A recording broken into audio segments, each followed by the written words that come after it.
Republicans are dreaming of passing another round of tax cuts this year, or at least making vulnerable Democrats squirm by voting against them.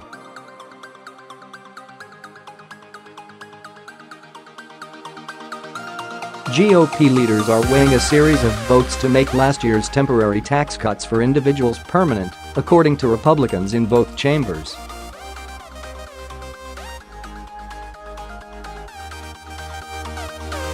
The strategy would portray the party as the guardian of Americans' paychecks, Republicans say, and buoy the GOP during a brutal election year.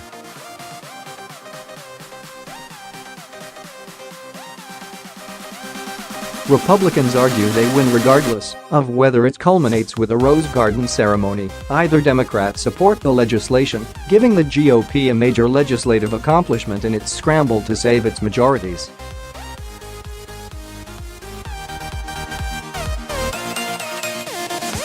Or, more likely, Democrats block the bill, allowing Republicans to paint them as opponents of the middle class.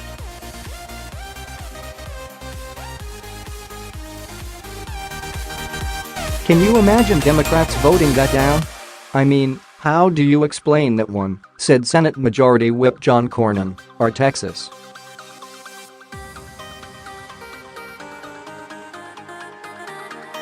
I just think they'd be in an impossible position. They'd have to support it. Much, if not all, of the maneuvering over tax cuts is pure politics.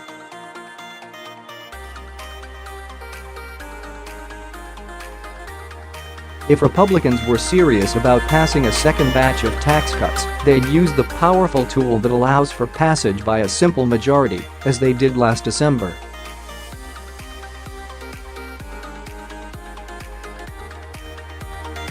But GOP leaders don't even plan to try. Senate Majority Leader Mitch McConnell, or Kentucky.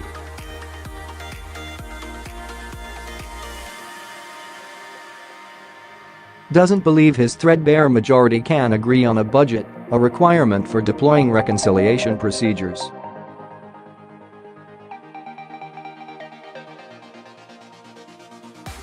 That means Republicans would need at least 9 Democrats to clear the chamber's 60-vote threshold.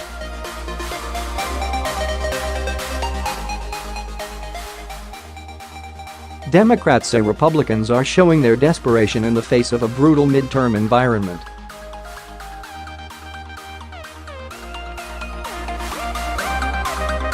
A backlash against President Donald Trump has the makings of a blue wave. Though Republicans have a favorable Senate map, 10 Democratic-held seats are up in states that Trump won.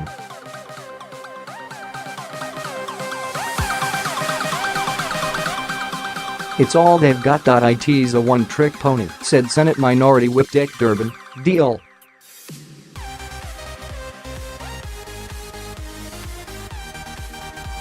It's the tax pony, and that's the only horse they have to ride. The gambit could put at least some swing state and swing district Democrats in an awkward spot.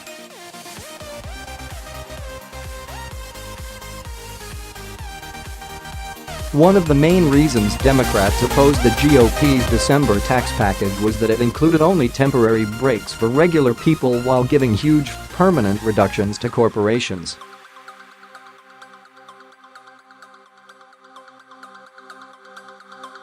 Republicans plan to say the Democrats were right all along and accuse them of hypocrisy if they balk.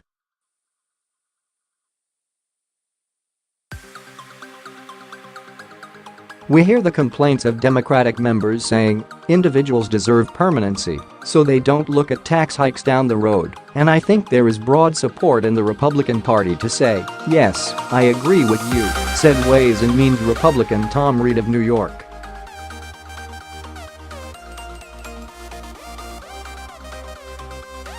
But GOP leaders are unlikely to win over many Democrats.Top House Ways and Means Committee Democrat Richard Neal of Massachusetts said there's no way he'd support such a bill because their tax cuts overwhelmingly favor people at the top.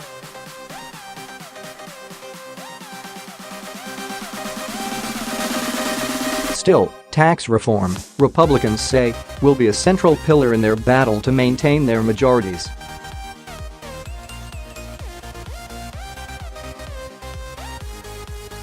Republicans have been heartened by recent polls that show their December tax package has increased in popularity, though other studies show the benefits have still yet to significantly reach middle-income earners.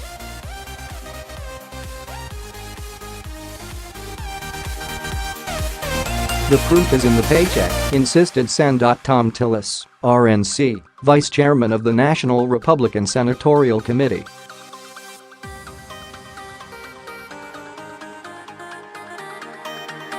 That's a message we can run on. Trump, for his part, has made no secret that he wants Congress to begin Phase 2 of tax reform this year.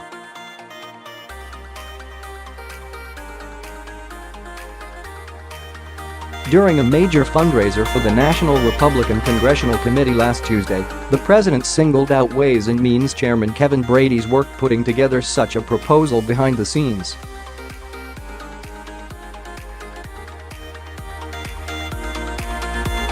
"Where's Kevin? Stand up, Kevin, please," Trump yelled to a room full of donors. He doesn't stop.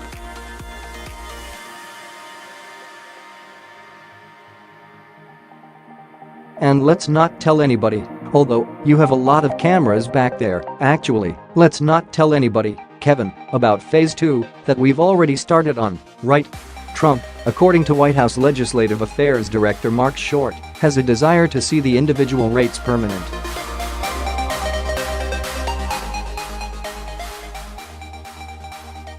Under the new tax law, reductions for corporations are permanent, but will expire for individuals in 2027.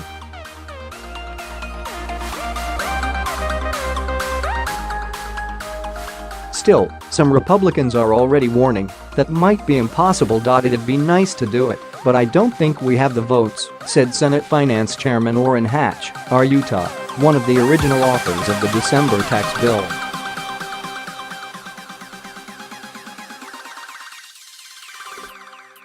Other Republicans say they shouldn't even try. Tennessee Sen. Bob Corker, a fiscal hawk who contemplated voting against the last tax bill because of the high price tag, said hell no when asked if he would support such a plan.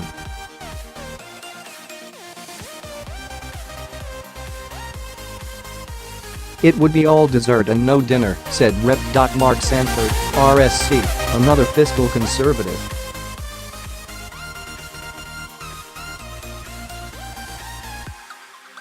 "It would codify the fact that Republicans have given up fiscal austerity. Any proposal for more tax cuts would first have to pass the House."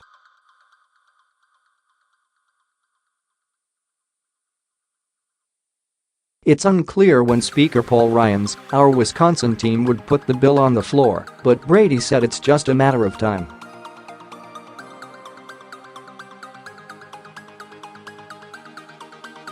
"We're going to give Democrats an opportunity to make the tax cuts permanent," Brady told Politico.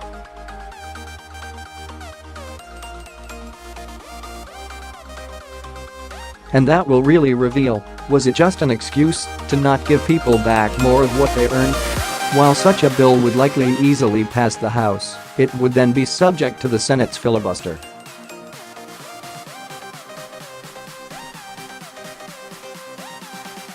In interviews, incumbent Senate Democrats were largely non-committal on how they would handle a vote on making tax cuts for individuals permanent.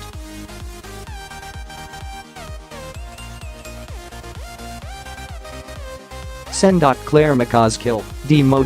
Said the party might request a vote on lowering prescription drug prices or lower healthcare premiums on companies that have benefited from corporate tax cuts.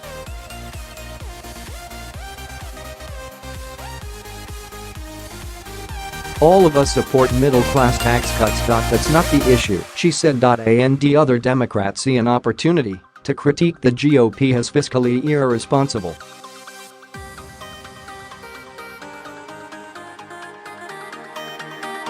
"We'll see how many trillion that adds to the national debt," said Sen. Jon Tester, D-Mont.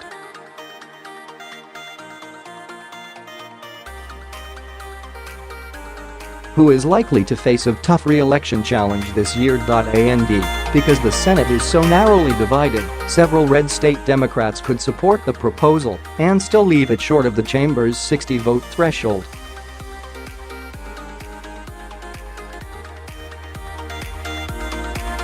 Senior Republicans are well aware of that reality. You could tempt the Democrats on the floor to oppose that.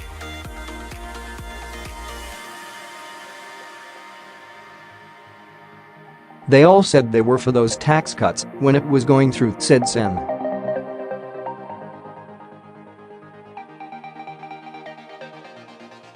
John Thune of South Dakota, the No.3 GOP leader. The one thing they could do is the Democrats could let all of their 2018 candidates off and give us 58 or 59 and not pass it.